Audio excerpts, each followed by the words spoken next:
Ойролцоо утгатай үг сэдвийн хичээлийг зааж өгье.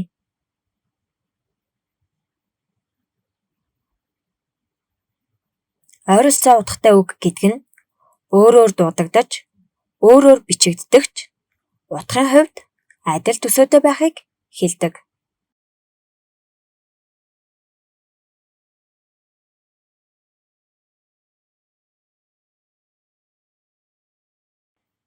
Үүнийг ойролцоо утгатай үг гэнэ.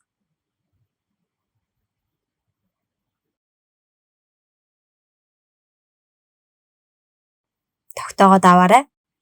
Дохионы хэлээр ингэж илэрхийлнэ. Жишээ авъя. унтах.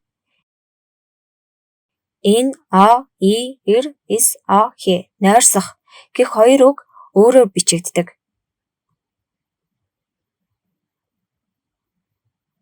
Гэхдээ утгын хувьд хоёул унтаж байгааг илтгэж байгаа.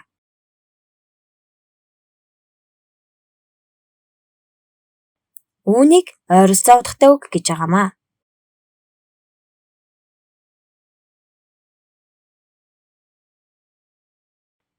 Ойролцоо утгатай үгийн 5 жишээг та нарт тайлбарлаж өгье.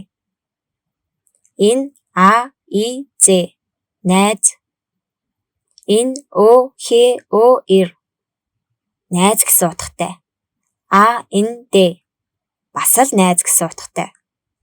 Гурвуулаа л найзалж нөхөрлөх утгыг харуулж байгаа ойролцоо утгатай үгс. мэдэх. ойлгох.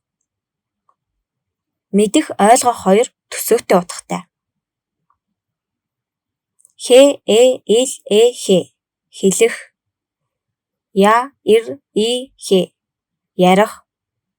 Энэ хоёр нь хоёулаа л амаараа хэлж ярьдаг үйл.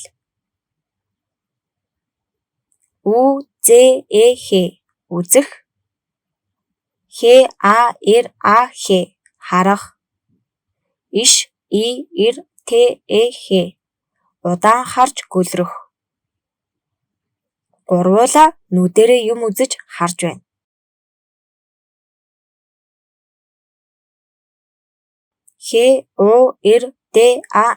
хурдан. түргэн.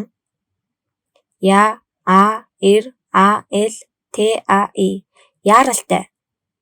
Энэ гурвын хувьд яаруу бушууг илэрхийлэх ойролцоо утгуудтай.